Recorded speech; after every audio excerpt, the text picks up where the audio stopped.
Board of Education meeting for Monday, October 11th to order. Nikki, would you call the roll, please? Certainly. Dan Bardoff? Present. Rich Depre? Present. Terry Ellefson? Present. Teresa Keene? Present. Nikki Matley is present. Cheryl McGuire? Dylan McGuire? Phil Vosberg? Tim Wolf? Okay, we have a quorum and we are in session. I'd entertain a motion to approve the agenda for this evening. So moved. Second. Got a motion by Dan and a second by Nikki. All those in favor by voice vote signify by saying aye. Aye. All those opposed? Motion carries. Next item is our consent agenda. Any board member wish to remove an individual consent agenda item out for discussion? Hearing none, we'll read them into the record. We're approving minutes from the Board of Education meeting of September 27th, 2021. Approval of support staff hiring, Tim Abley, special education driver, Miguel Aragon, middle school ELL aide, Lori Lee, Monroe High School cafeteria worker. Approval of Northside Elementary safety drill report. Approval of the Parkside Elementary safety drill report. Approval of the middle school safety drill report. Approval acceptance of community donations. An anonymous donation of musical instruments and indoor recess toys to Parkside Elementary. Clarno Zion United Methodist Church, $323, and food donations to the Backpack Buddies. St. John's United Church, $615 to the Backpack Buddies. Joanne Babler, $50 to the Backpack Buddies. Michael Fergal, in memory of Melvin Haug, $10 to the Backpack Buddies. St. John's United Church Backpack Buddies sponsor for August, and Next Generation Club winter hats, gloves, mittens to Parkside. Entertain a motion. So moved. I'll second. Got a motion by Phil and a second by Teresa. And thank you again to the community for their generous donations to the district. By voice vote, all those in favor say aye. Aye. All those opposed? Motion carries. We're now on to public comment. So public comment's a vital part of feedback to the board for matters of interest to the public. And for those of you unfamiliar with public comment, you're making a statement or a speech about your opinion on a topic pertinent to the business that the board conducts and within the legitimate jurisdiction of the board, so something that we can actually take action on. Because our board meetings are a meeting held in public and not a public meeting like our earlier meeting this evening, there wouldn't be any dialogue with you about your comment. That means while the board may not respond directly to your comments, we'll take them into consideration as those matters come before the board. And a requirement to make public comment is you must have a permanent residence inside the school district boundary. We ask you to limit your comment to 5 minutes and begin with your name for the record. I'll keep the clock for you. And up first, we have Brandy Jelly to speak about COVID-19 policies.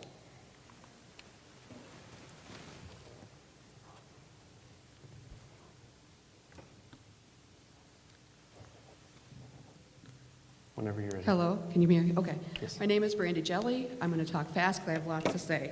I'm here to speak to you today to ask that you let students and families have a choice whether or not they want to wear a mask or be vaccinated. We live in America, the land of the free. I ask that instead of being so focused on the pandemic, that you focus more on the education of our children. Because of your current policy, 23 days into this school year, my child, because he is not vaccinated and was exposed to a positive people, has already been quarantined and not allowed to attend school, not once, but twice. This is not acceptable and is not providing my child or others in this same situation the education they need and deserve. My child is not the only child this has happened to. Individuals who have been vaccinated are still getting the virus and transmitting it, but still allowed in school if exposed to a positive person. This is absolute discrimination, if you ask me. There is no way you would tell a child that has not had other childhood immunizations that they can't attend school, or no way you would tell someone that has AIDS that they can't attend school, yet you are telling children that have not been vaccinated with the COVID-19 vaccine that they can't attend school if they have been exposed. The choice whether or not to wear a mask or vaccinate should be our choice, not yours. If people want to wear a mask and get vaccinated because they feel that it is best for them, great, let them do that, but don't force others who are not in fear of the virus to wear a mask or get vaccinated. There are several medical and personal reasons that a person may choose one way or the other, and that is an American choice we should have. Let me tell you a story and put yourself in my shoes for 1 second as I'm going to do so. April 2000, a beautiful little girl is born, only to be pronounced dead, then resuscitated, then sent to the neonatal intensive care unit on a ventilator, and doctors say she's going to be so severely brain damaged for lack of oxygen she had at birth and will have no quality of life that it's best to take her off the ventilator to let her die. Imagine being that parent to make that decision. Guess what? That was me. I prayed to God every day while there and eventually decided to take her off the life support because of the quality of life doctors told me she wouldn't have, and asked God that if it was her time to please take her and take care of her. Well, guess what? She lived. God must have felt it wasn't her time, and she attended school here at the Monroe School District. Fast forward to November 21st, 2008, 8 years later. I take my beautiful special needs daughter into her pediatrician to have a well child visit and to get her the flu vaccine to try to prevent her from getting the flu. November 22nd, 2008, I wake up to find my child dead 16 hours after the flu vaccine. I asked you earlier to put yourself in my shoes. If this was you, would you trust an experimental vaccine and put it in yourself or your children's bodies after going through this experience? I bet you would have second thoughts about it too. This is a poor decision I made trying to protect my daughter that I have to live with every single day. I will not lose another child potentially to a vaccine. My family all had COVID in December 2020. Half didn't even display symptoms. In May 2021, 6 months later, which is out of the 90-day window, 5 of us still had positive antibodies in our system. The only person who didn't was one of my children that's being evaluated for an autoimmune disorder. I just had blood work done on October 7th for a doctor's appointment and requested to have the antibody test again. And still now, 10 months later after having COVID, I still have positive antibodies.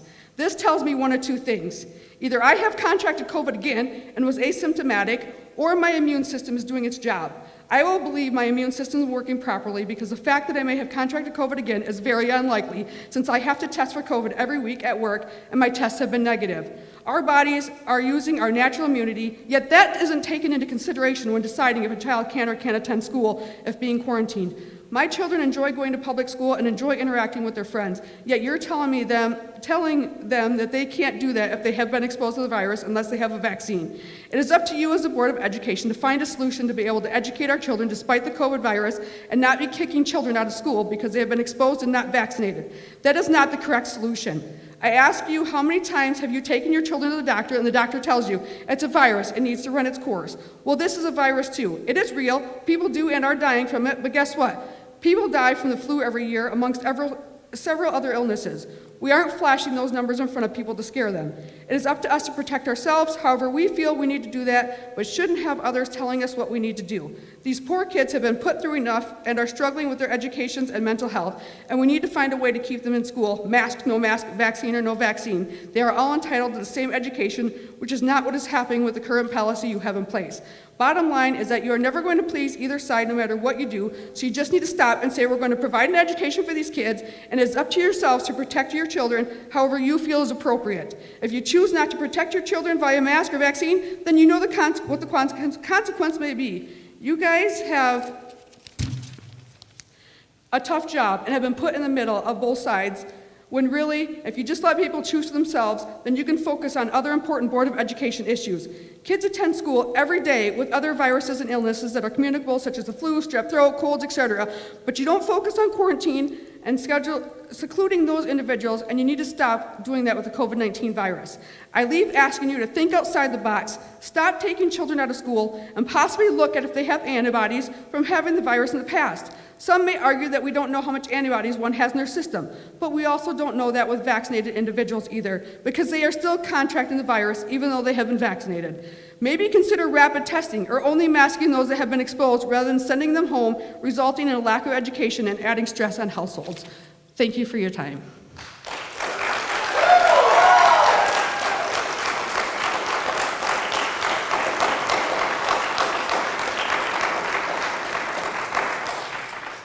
Thank you, Brandy.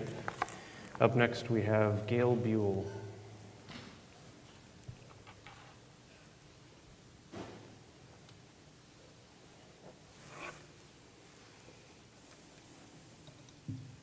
Hello. I just have one question for Ron Olson, and he doesn't have to respond, but if he could, I'd be greatly appreciated. Is the District of Monroe in any way being supplemented for enforcing a mask mandate?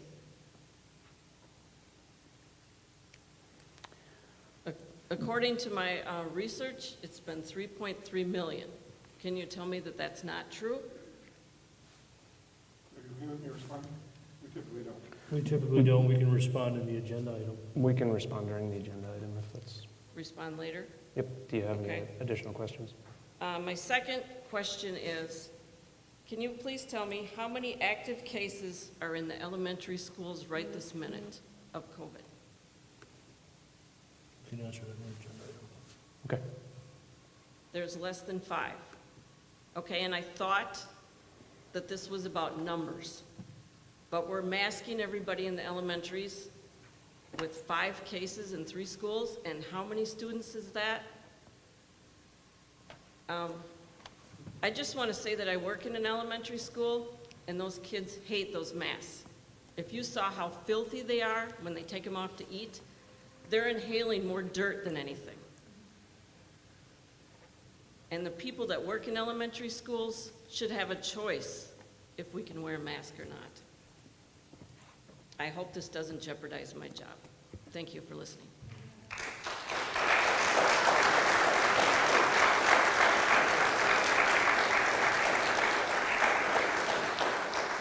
Thank you, Gail. Luke Johansson.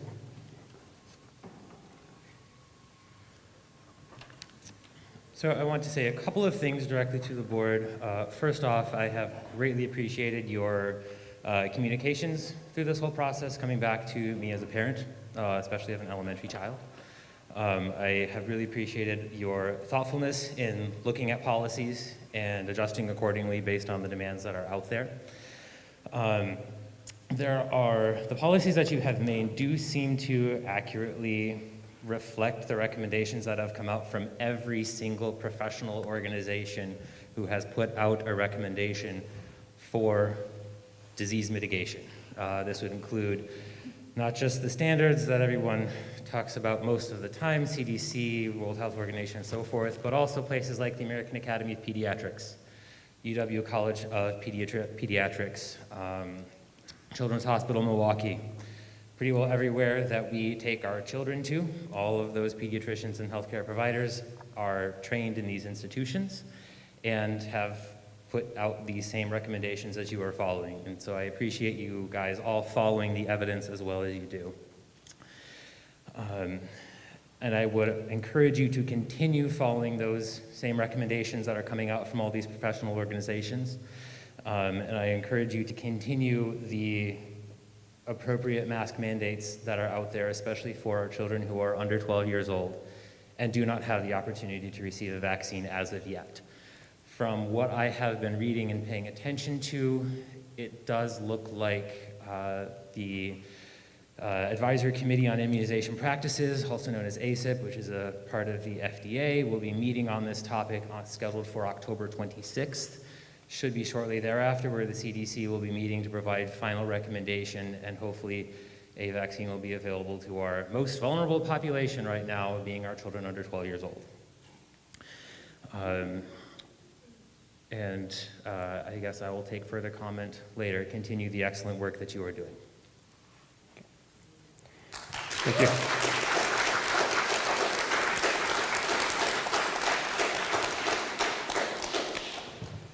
Okay, that concludes public comment. Now on to no old business. Now we're on to new business. First item is the approval of a public library tax exemption.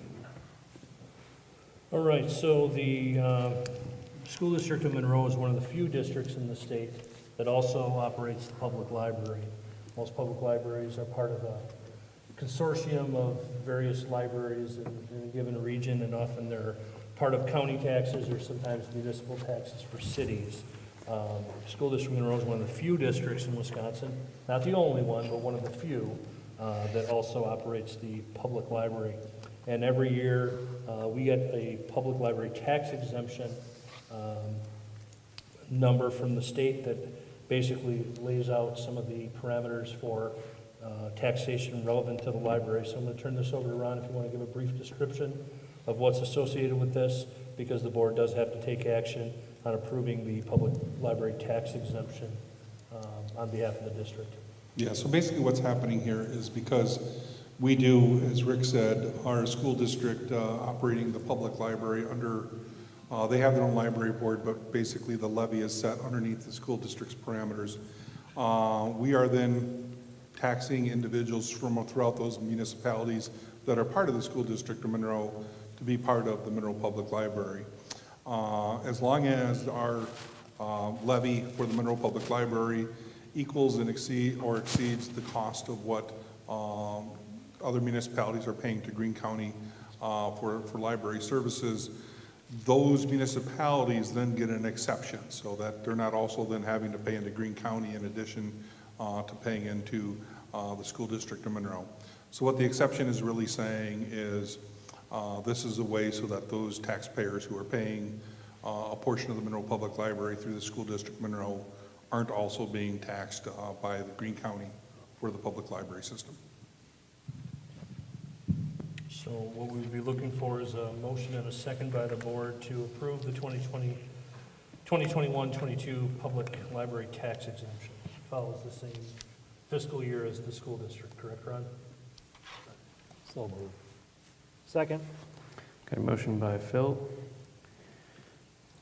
and a second by Dan. By voice vote, all those in favor signify by saying aye. Aye. All those opposed? Motion carries.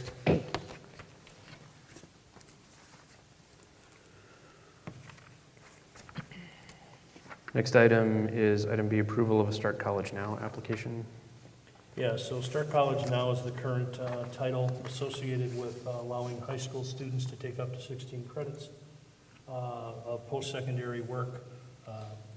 Basically, while they're students in high school and the district is required to pay for them, that program has had many names over the last 20 years, but it's currently called Start College Now, and we do have a student that has an application submitted.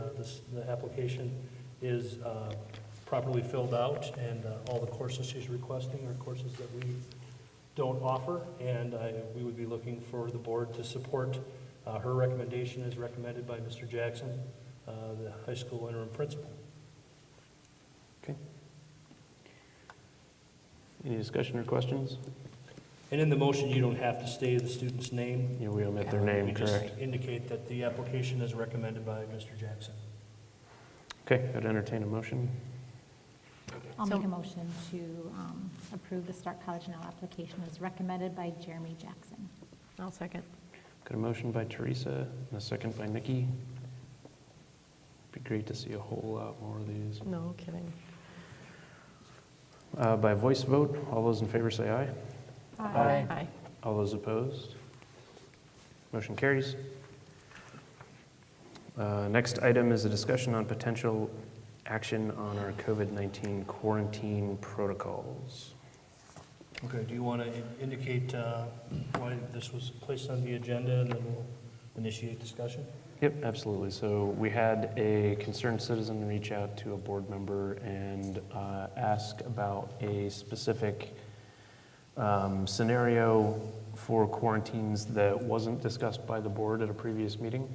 So the specific scenario was if the individual that has been quarantined was wearing a mask, even though the individual who contracted COVID was not wearing a mask, could that individual then be exempted from quarantine?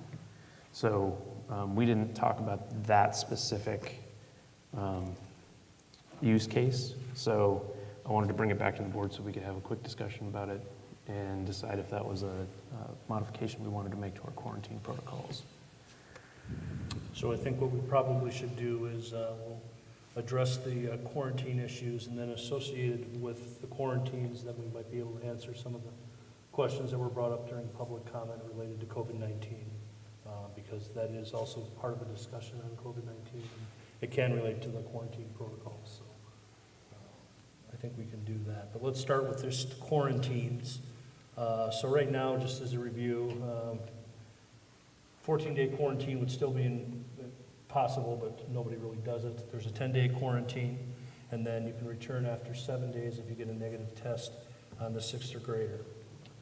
Those are the quarantines that align with County Public Health, DHS, DPI, and currently with CDC. Now, I'll be the first to acknowledge that there's been some changes in the recommendations we've seen from health agencies from the beginning of the pandemic until now. And I can also share, aside from the scenario that was brought up to you, Rich, you know, I'm getting a lot of feedback from people frustrated about the quarantine protocols also, but almost all the feedback I'm getting is we shouldn't quarantine, period. So I haven't had a question about that specific item, but I think we should discuss both of them, you know, since they're both relevant to quarantines. Yep. So starting out, you want to have a discussion about an individual being masked, or do you want to kind of take these both at the same time? Well, let's talk about an individual being masked, just to make sure. We'll just walk through that quickly. And Yeah, so there aren't any recommendations from any of the prominent health agencies that differentiate. The only one that there is a recommendation that quarantines can occur when both individuals are masked. So that's the only one that references masking. I'm not saying that the board doesn't have the purview to make individual decisions, because you do, but ultimately, there isn't any guidance that aligns with this that I can find. Okay. Other than, you know, someone hoping that it would be a scenario that would benefit their child, so. So I have a perspective on what I would do in that situation, but is anybody on the board? Can you clarify it again for me? So Sure. there's a vaccinated person no, So there's a COVID positive sitting next to somebody who's not vaccinated and masked. a COVID positive sitting next to somebody who is unvaccinated but masked. Okay. The quarantine protocols would dictate that both individuals would be quarantined. If the individual that was COVID positive was masked, then they would not have to quarantine. Correct? That's how it would be described. Certainly, if any board members have a different scenario that they would want to discuss, we certainly could do that. But that's what was brought to our attention. Okay. Do you have any thoughts on this, Phil? Well, I mean, I was hoping that there was some guidance, but you don't see any. I haven't been able to find any guidance on that particular I situation. mean, you know, practically, it makes sense. It was brought to me, and I shared it with Rich and Rick, and I thought it was substantive enough that we should bring it to the table for discussion. I was hoping there would be some guidance that might support it. On a practical level, it seems to make sense to me. Not sure where I stand on it right at this very moment. Okay. I think the challenge, right, is the wearing of a mask. Not only, you know, a lot of times it's for if somebody's COVID positive, so they're not spreading it, versus, you know, protecting the individual that is getting it. I know there's a lot of data both ways, and the effectiveness of having a mask program, I think, is out there. But I don't think there's ever been any specific studies around if the person that's infected, you know, doesn't wear the mask where the other person is. I just don't know if it's effective. Can I ask, those that have been quarantined, what percentage are coming back with COVID? Okay. So we actually had an individual ask this question, and we supplied the information to them for this year. So this is only this year, because going back and going through last year would take quite a while. But for this year, and I want to pull up the data just to make sure, because I want to make sure the numbers are specific. So bear with me here, I didn't have it on my screen.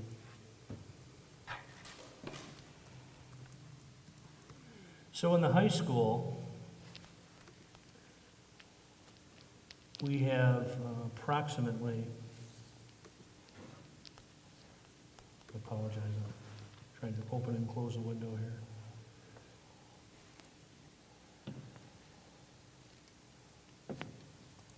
So we're going to start with the high school, and we have about 50% of the time. So this was as of Friday, so it's not quite as accurate because we had a couple additional cases today. But as of Friday last week, we had 16 active cases this school year, of which 8 students have become positive after being a close contact in quarantine. So there's 2 ways to look at it. Okay, so of the total number of students that have been quarantined, 7.2% of the high school students became positive. Okay? But 50% of the time, somebody that was a close contact became positive. So there were 16 positives. So 7.2% of the total number of students that were quarantined ended up positive. So that's relatively low. And then out of the 16 students that were positive at the high school since the beginning of the school year, 8 times somebody in the quarantine group was positive. Okay, does that make sense to everybody? Yes. So the middle school is very similar in numbers. As of Friday, they had 9 that were at school while contagious. 4 students that were close contacts to quarantine, that were on quarantine, close contacts, became positive afterwards. So it was 8% of the quarantine students as a total, and 44% of the times that there was a quarantine group from a positive. So again, that's, if you take the total number of quarantine students, it's below 10%. If you look at the number of percentages when there's somebody positive and somebody from the close contact group ended up positive, it was about similar, 50% and 44%. And at the elementary schools, we've only had 7 students at school while contagious. No students have become sick after a close contact in quarantine, and none of the students. So that's 0 and 0. However, I mean, numerically, that is a smaller sample. And I don't know whether it's smaller people, whether it's masking, whether it's, you know, it could be- I that asked could be- because my concern is about the kids missing school and what that number was. Could it be an option to wear masks instead of quarantine? You know, Yeah. I don't know. The impression I get is that people who want changes in quarantine want nothing. They want no I masks. know, they but if want it's an no option to come to quarantine. school or not, I mean, Well, right, that may be true in some cases, but I think. not all, I know. You know, this particular outreach was, you know, middle school age students. And as you know, masks are optional at 7th, 8th grade, I guess. And the driver here, I think, is that if the parent decides that the student should wear a mask, but, you know, in this scenario, the close contact, that student, the parent says, you wear a mask to school. The student that was positive, you know, that student is now wearing a mask.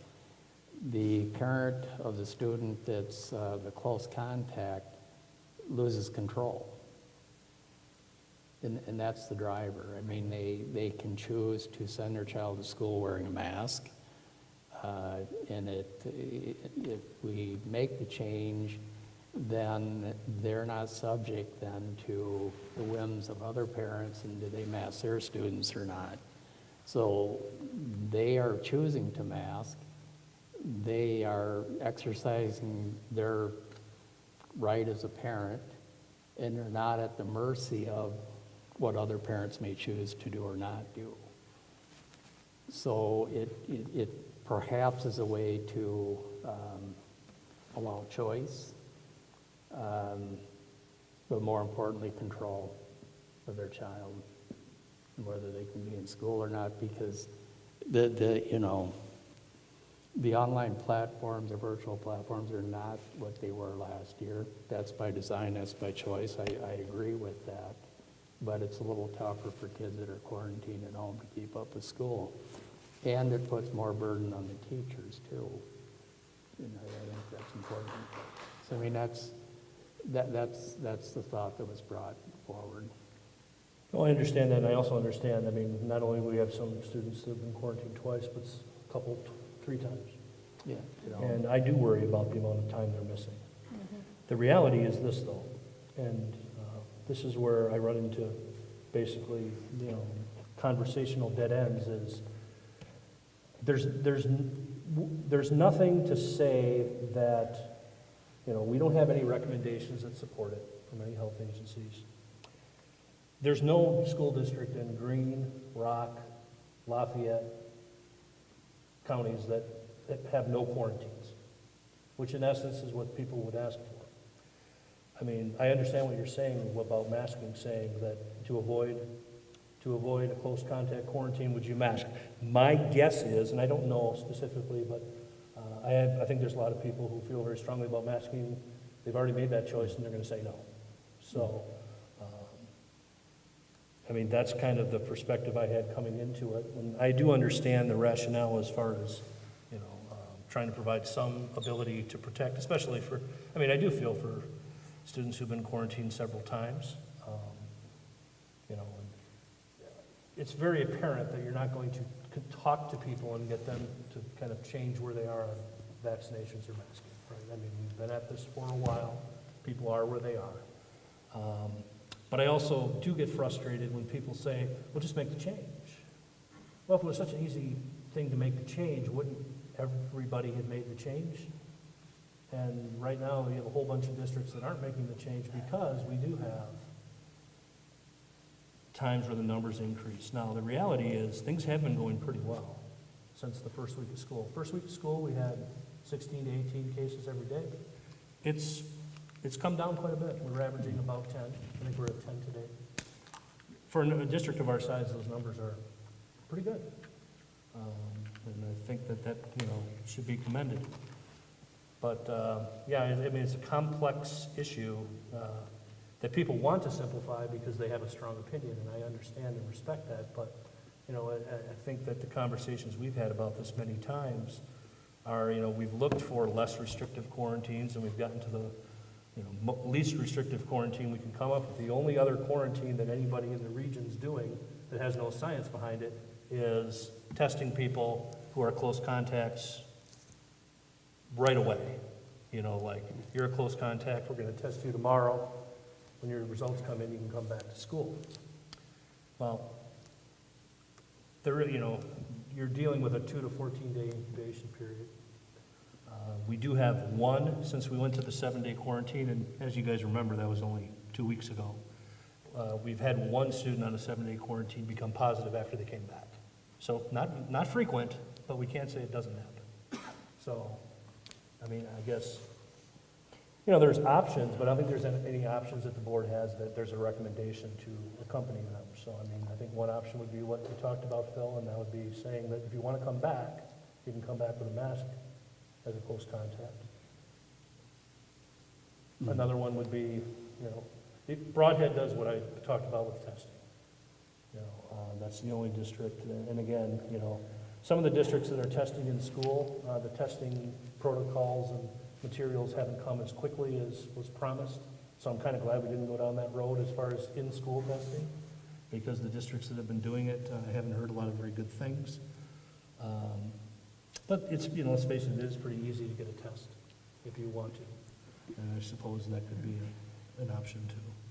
So I understand what you're saying about people are pretty dug in on mask or not mask. I get that. But if they were choosing between my kid's home for the next 7 to 10 days or they wear a mask, maybe they would think differently. And I wonder if it's not worth considering, because we've also said we will be reactive to data. And so if we tried it and we found that, whoa, cases are starting to climb, it's not that we can't reconsider it again. But I'm like you guys, I'd like to see the kids in school more than not. And so if there's an option where parents said, yep, you're gonna have to wear a mask, I know you don't like it, but at least you're there, it might be worth seriously considering. Aren't the numbers in the elementary that there's been no cases? Very low. Very low? I wouldn't say no. Okay. I would say, I'm going to pull up today's Maybe no dashboard. transmission in school? Maybe, We're definitely getting more transmission in school at the middle and high school. no, but could that be argued because that all the students are masked? And it's working? Or it's reducing the numbers, the chances? I would say that that would It could be, be. that would be a counter argument to that. And that's what makes it, difficult is I think that, it's really about the perceptions that individual people have with that. Just pulling up today's dashboard because it's updated daily. So today there are 10 positive cases, 3 in the elementary, 3 in the middle school, 4 in the high school. But if you look at the trends over the last couple of weeks, there were some days where the elementary had 0 or 1 cases as a level. So their activity has been substantially lower. And the quarantines are much lower because, again, we had both parties masked, and since they're all required to be masked, that's going to keep the quarantines much Right. lower. Do we have the numbers of students that are quarantined, but only one of them were masked? I mean, how often is this? I mean, is this a large number that Phil's bringing to our attention, or is this just a small number of kids that is actually only one, the close contact child wore a mask, but Yeah, the health assistants and the district school nurse are following the guidelines we have in place, so we're not exploring and collecting data on other ones. So I can't answer that question. Well, and I mean, I guess really what we're talking about is middle school and high school specifically. And I see over since September 10th, we had 4, and then we've been in the 1, 2, 3 range at the middle school. The high school seems to range a little bit more than that over the last month, I guess. Yeah, proportionally, it's fairly close because there's one more grade in the high school. True. So, but you're right, it's trending a little higher, but not much. The middle school and high school positive student rates are fairly close, As a percentage. as a percentage of students, that's correct. But yeah, the quarantines are bothering me more and more as we're living through it. And, the reality is last year, it was a little more subtle because, first of all, the virtual option was much more robust. It was actually watching your teacher. And if people did it, there certainly was the capability to, follow the class and, go that route. But part of the reason was for much of the year, half the students were doing that, so that part was already in play. Once we were at full capacity, it became quite a chore at the teacher end because they had nearly full classes, and then they're also operating the cameras and the technology associated with that. And also, they weren't able to do some of the things in the classroom they wanted to because they had to make sure everything they did was within the framework of a video and trying to keep the instruction live. But I do worry about the quarantine numbers. And I guess the options would be some kind of testing. Say you can come back with a mask. I'm sure some people would love to say end all quarantines. I'm not ready for that yet, but that doesn't mean that I won't be. I think we've talked a lot about, the EUA on a vaccine, and I think the reality is, and people have very, very polarized views on vaccines, and I respect that.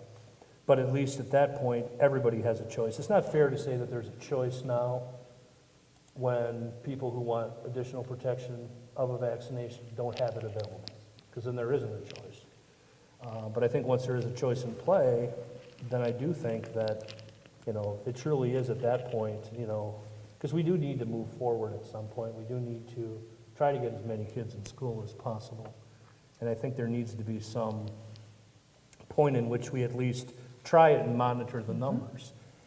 My concern with monitoring the numbers that was brought up is, then what happens when the numbers skyrocket and we have to make a change? People won't take it well. No, but at least we have data to support that there was a trend and a change. I would agree, but I just think we need to be prepared because Right. my experience isn't people are going to go, boy, the numbers really went up, you're right, we're going to change our outlook on this. They're not going to. Right. I know. Part of the struggle I have too, and I guess I'm kind of keyed in on the quarantine, and if a child is masked as a close contact, I mean, to me, that gives, you know, it puts choice back in the parent's hand. And when we can do that and be comfortable doing that, I think it's something I'd like to do. But, you know, in the middle school, we currently have 3 COVID cases, but it put 25 kids out of school, Right. just like that. So to me, it's not so much the positive cases, we're just taking a lot of kids out of school for their quarantine protocols as they stand now. Maybe we can't change that, I don't know, but district-wide, we have 10 cases. And how many kids are quarantined? Well, 67, although at the elementary, you might want to subtract those because most of those are familial. Because the quarantines right now, because everyone's required to mask, most of those quarantines at the elementary level are familial. Sure. So, I mean, that's the struggle I have. I mean, to me, you know, it's tough to see kids out of school. You know, I just worry that we don't have the resources that they need to keep up. I mean, I think we all know that. So that's why I bring it forward for discussion. Any other thoughts?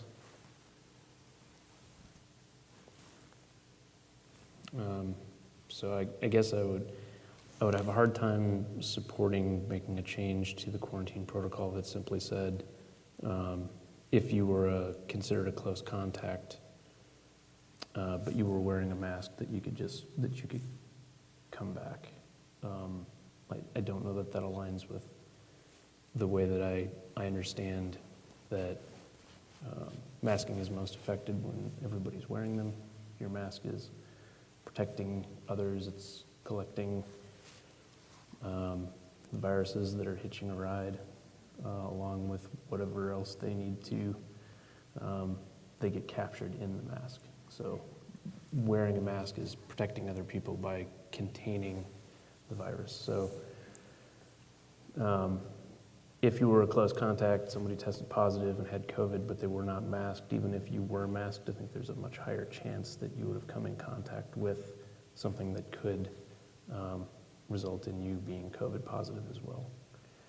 So the numbers that you provided, Rick, said that approximately half so it was, say you had 9 cases, out of all the quarantines, you appear to have, at the middle school, it was 4 individuals that. Right, from the total aggregate group. So, I mean, they're 2 very different numbers, right? You have the 7.8% at the high school and 8% at the middle school, which is the percent of people who are positive that were quarantined as close contacts as a total number of people.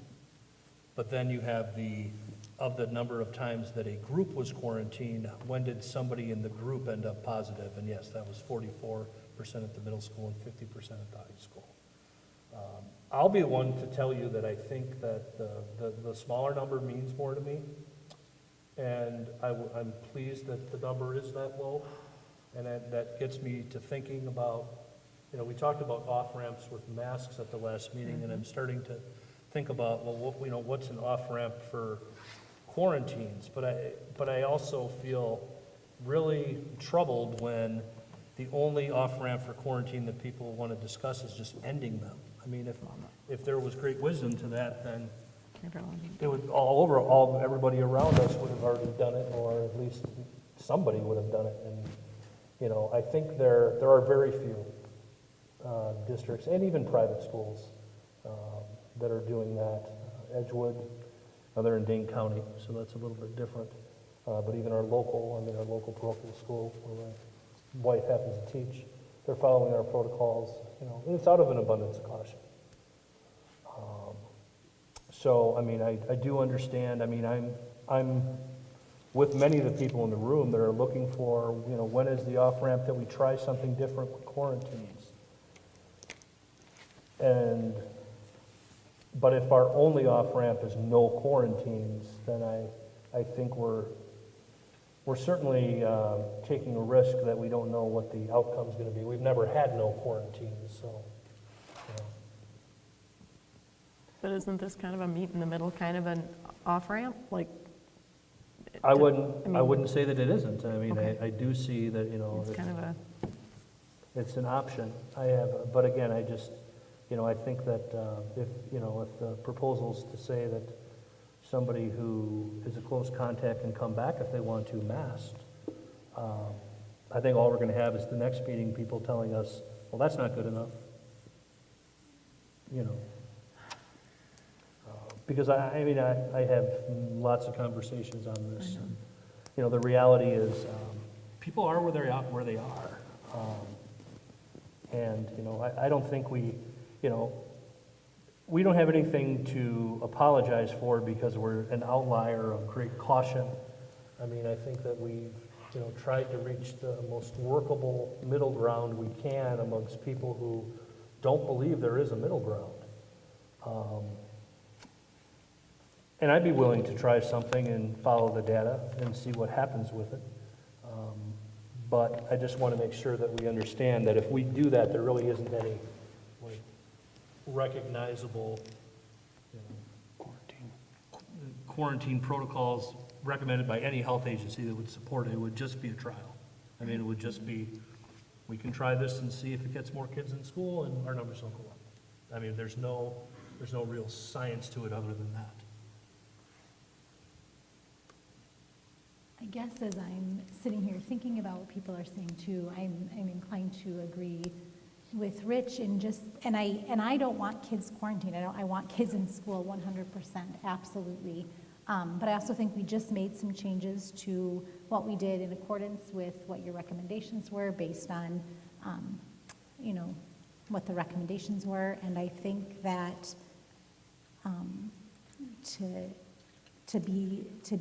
continue to be as thoughtful as we were about that is important. So knowing that there's no recommendations or you know, practice for what that might look like. I'm also seeing that it could be, I'm seeing some logistics and how do you implement that, right? Like if you say, oh, this student now has to come back and this student has to wear a mask and how do you do that? I see that being difficult.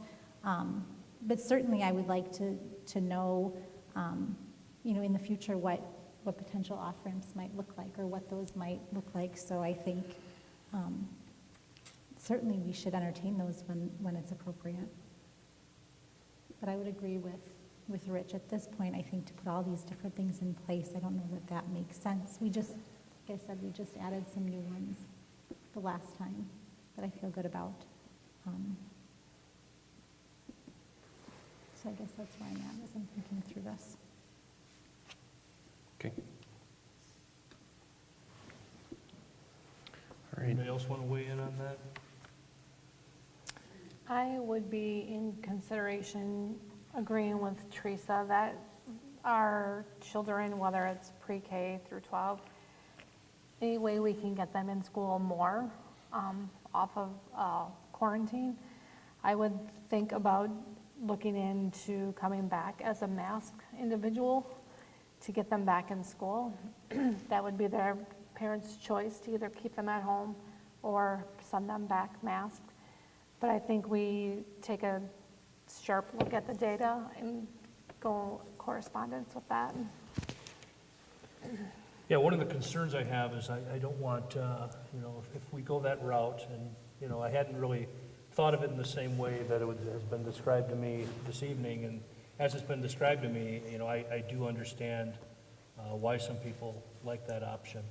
I think we just do need to be prepared for, you know, our staff are going to have to remind people that they have to be masked, so it's not going to be. So if we go that route at the middle and high school, you know, it's not going to be mask optional 7-12, it's mask optional except for those who are close contacts, that would be mask required until that quarantine period's over.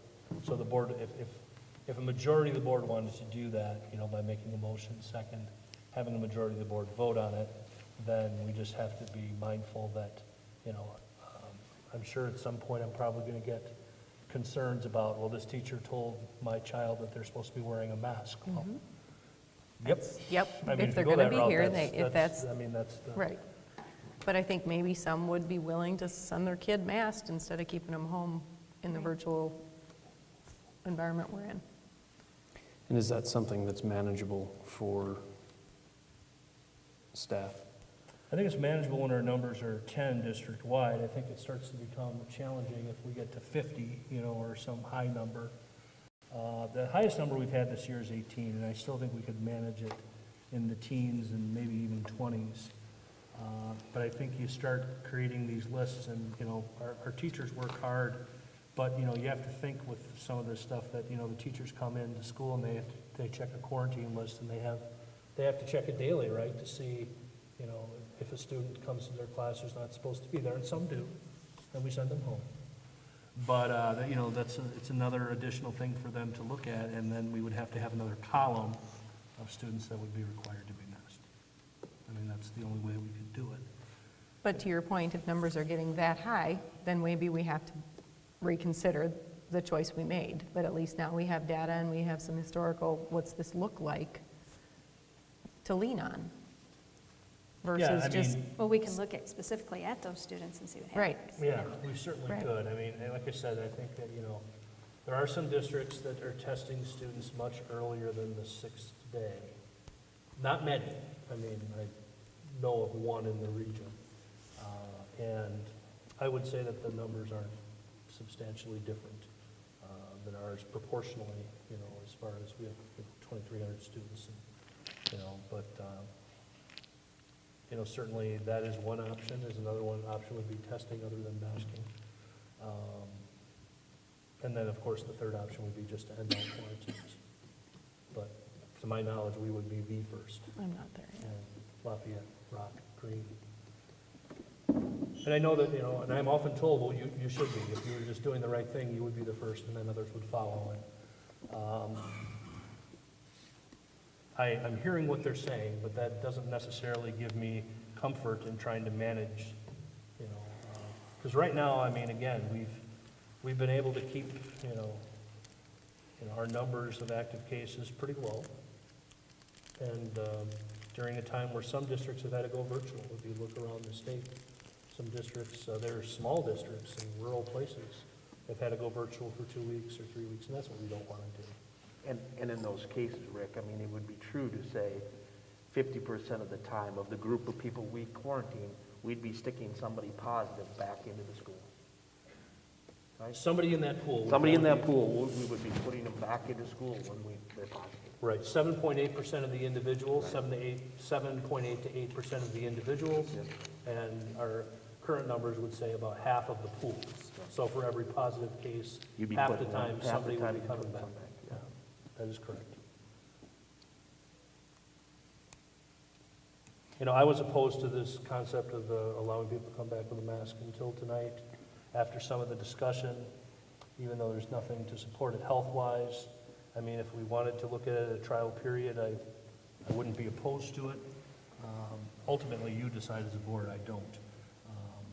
But I am just not comfortable at this point just ending all quarantines, which I know is what some people would like to see, and I don't think we're there right now. No, I'm not comfortable at all eliminating quarantines, but I would be willing to make that motion that if they're a close contact, they could come back if they are masked. And if they're not masked, they're getting sent home. And I apologize in advance for the workload that does add to our staff, but I do think if we can keep more kids in school, it's worth it. So the motion you'd like to make is for close contacts to return, To be allowed to return to be masks. allowed to return masked. I got a question on that. Is it for those that were wearing masks the first time, or just any quarantine? As indicated, that would be any close contact. Any close contact. Even if they weren't wearing a mask Right. the day of. Yep, and I'm If they were hopeful that maybe determined maybe more people will wear a mask, just because then it's, Why would they but- wear a mask? Well, they I would, think but less I mean, if people we would have wear to, we could masks. pivot that way, but what I'm saying is, I'm just thinking that we just try it, whether they were masked or not. I think less people would wear masks, because then if they did become a close contact, then they could But they then have to just come wear back a with mask. it. But they have to come back with it. Right. So we have When they one come back. motion, we don't have a second. Yep, I just wanted to clarify, because I think maybe I just misspoke, so Terry knows. Like, I was Yeah, very you much. were agreeing with Like, her. I think we absolutely need to get kids back, and I think instruction is really important, but I'm really not inclined to support putting some additional pieces in place right now. I just wanted to clarify. I'll second that. So I was just agreeing that they need to No, come yeah, back. okay, Yeah. perfect. Oh, that they need to come back, but you're okay with. Cheryl? A motion without a second. With the, I'll second I it. think So- Cheryl. Cheryl, okay. So You that'll willing bring to it do Okay, that? so once more, the motion by Nikki and Cheryl is to make, it has been made for close contacts to be allowed to return masked. Do we need to include that for the duration of a quarantine, they need to be masked? I think we should specify Oh, that, yeah, because we're going to it's- need to have some endpoint for the quarantine. So 7 or right 10? now, So does we that- have 2 endpoints, right? We have 10 days without testing, or we have the 6th day or later with a negative test. So we'd have to, So I Add think that we would on. add that to the current 7 and 10-day quarantines. Would make sense to me for the vote. To return masked and remain masked per district quarantine protocol? No, it's not. They would remain masked during the period of their quarantine. During the period of their quarantine. and Dan, to clarify then, what I meant was I'm hoping that would encourage people to come with masks versus staying home the 10 days and not being able to be educated the way After they'd the like. fact. Right, Yeah. right. So we do Okay, have so a I'm motion gonna- and a second. I'm going to try to restate it one more time so we're all clear on what we're doing. Okay.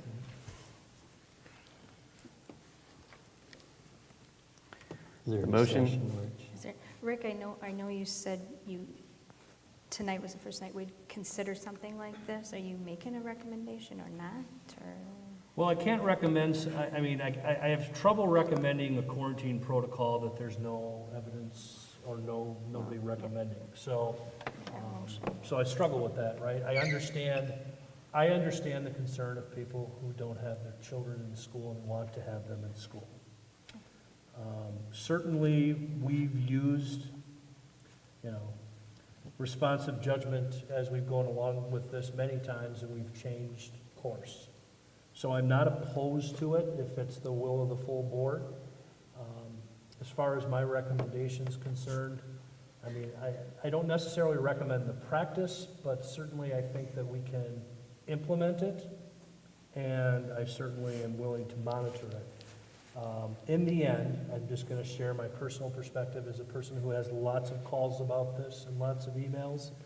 I see very few people taking advantage of it. I think a lot of people are going to That's say, fair. nope, not interested. So that's just what I predict we'll see. Okay, so I'll restate it one more time. The motion by Nikki and seconded by Cheryl is that close contacts be allowed to return masked and remain masked during the duration of quarantine protocols defined by the district. Does that sound correct? Does that sounds capture? correct. Yeah, they could Yep. either come back with a negative test after day 6, or they would be out, or they'd have to be masked for 10. Yep. Or if we modify quarantine protocols further, these all roll up. They would all roll on Okay. as motion. Okay, then. We'll do a roll call vote on that, please, Nikki. All right, Dan Bardoff, No, Rich Depree, No. Terry Ellefson, yes, Teresa Keen, No, Nikki Matley, yes. Cheryl McGuire, Yes. Dylan McGuire, No. Phil Vosberg, Yes. sorry, Yes. sorry, okay, thank you, and Tim Wolf. No. 1, 2, 3, 4, motion fails. 5-4, motion fails. Okay. Next item to discuss, you have, Well, before we transition out of,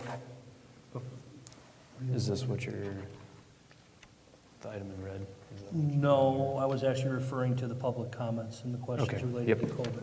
Absolutely. So there were a couple questions we had. I think one of them we answered with the number of students in the elementaries that currently are positive, and that was 3. I think the board, or I don't think, the board did make a motion at the last meeting on masking. So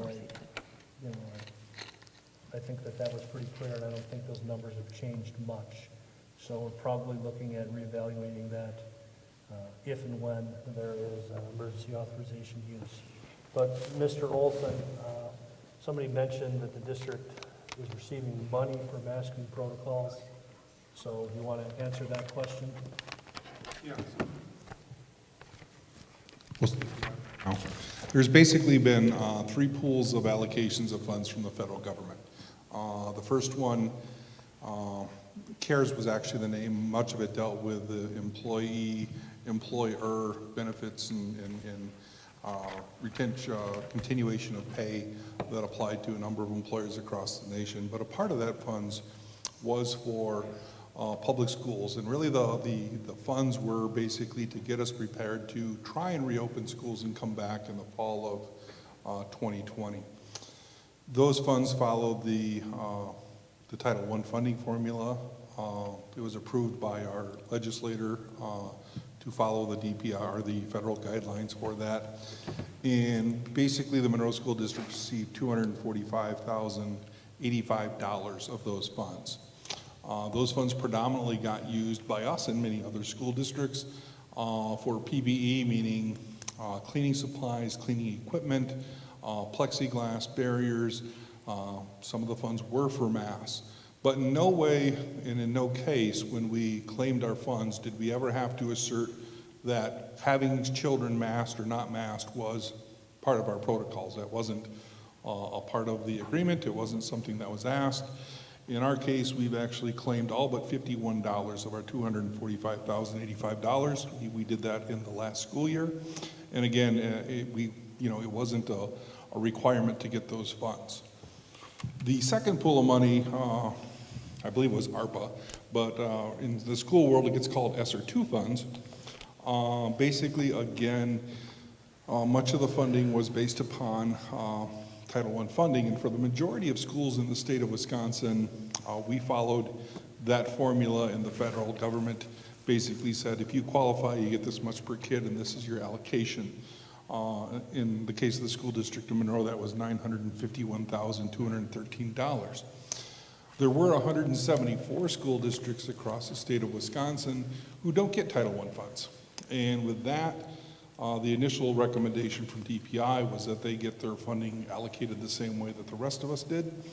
The legislature decided that no, they were going to look at how many days of in-school instructions those districts that fell in that 174 had versus how many they didn't have, and then they were going to come up with an allocation based upon that.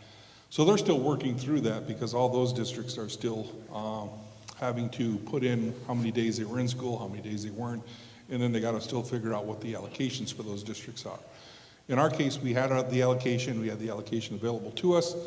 We actually claimed, I don't have this exact number, but it was between $745,000 and $750,000 of that last year for our virtual instruction related costs and our one-to-one device costs, including, hotspots and things of that nature. And again, in no way, shape, or form were we ever asked, were we requiring masks? Were we not requiring masks? That just wasn't part of the protocols or questions, and so it is not part of the funding equation.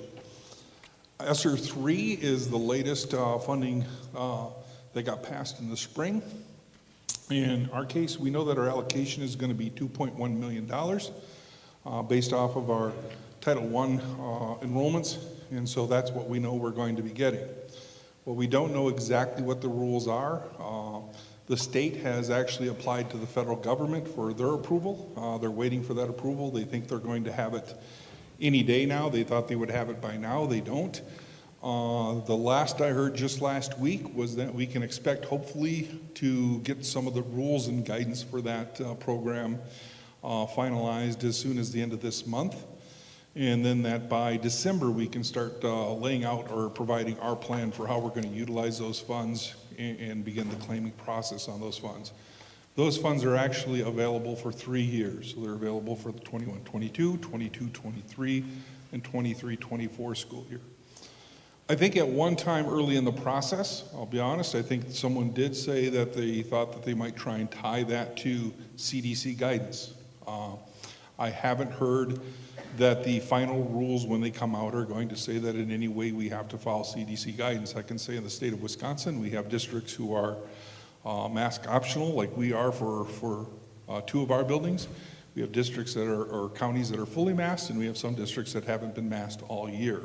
So certainly if they would say that there was CDC guidance, then that might affect how districts have to operate. But there's so many states and so many school districts who are taking multiple approaches to this that I don't think that that's going to be in the final guidelines when they come down later this month. I haven't heard that that's the case, but again, we'll wait and see what the final is. It wasn't the case in the first 2 rounds of funding, so I'm guessing it's probably not going to be the case in the 3rd round of funding, but until I see the final rules, I can't say for sure whether that last pot of money is or isn't in any way tied to what our operation protocols are. Really, the only money in our state that in any way was tied to the operation protocols was when our state government chose to take some funding and apply it to whether people were teaching in district or out of district and really wasn't following the federal guidelines. And so, in summary, the first 2 funding pools, of which we got nearly $1.2 million, it was not in any way tied to whether our children were or were not masked, and we're still waiting for the guidance on the final 2.1 million. So the summary answer to the question is, there's been no money given to the school district contingent on masking. Correct. So, And we covered the number of cases currently in the elementary during our discussion, so I believe that covers the other question that was posed. So I believe we are done with item C then. Move on to 8 informational items, boardsmanship and administration. For boardsmanship, if you have not already gotten to Cindy about your WASB attendance desires, please let her know so she can get that stuff cared for. Is there anything from administration? no, the only thing I want to mention is that we're hoping to have a policy committee meeting on the 25th if we have everything taken care of at that point. We're still waiting on a couple policy updates. So we'll either have policy at the first meeting on the 25th, or the first meeting will be November 8th. So we'll keep everyone posted in the weekly updates as to when, if and when that will occur. Okay. Board of Education correspondence, I haven't had any up until at least a couple hours before the meeting, so I haven't had a chance to check since then, but no correspondence. Committee reports, we'll just go around quick. Dylan? Oh, nothing for me. Dan? Nothing. Terry? The EIE committee has decided to move their fall fundraiser to an online fundraiser this December. So they're doing a quick pivot to do their silent auction and everything online. Okay. When you get those details, let us know. It's great. Great cause. Does a lot of wonderful things within the district that we get to hear about. So. Nothing for me. Thank you. Teresa? Curriculum met tonight, and Todd did a great job going through the overview of our meetings for the year, as well as just the curriculum cycle overview for all the, when different areas are being evaluated in each year. Okay. Tim? Nothing for me. Phil? Nothing. Nothing. Cheryl? Okay. Any agenda items for future discussion from board members? Liaison reports. Do we have any liaison? And the AMS representative. Liaisons in the audience? Okay. 5 minutes for the press, if they're in the audience. Okay. Entertain one final motion at 9:09. Move to adjourn. Second. Got a motion by Dan and a second by Terry to adjourn. All those in favor by voice vote signify by saying aye. Aye. All those opposed, nay.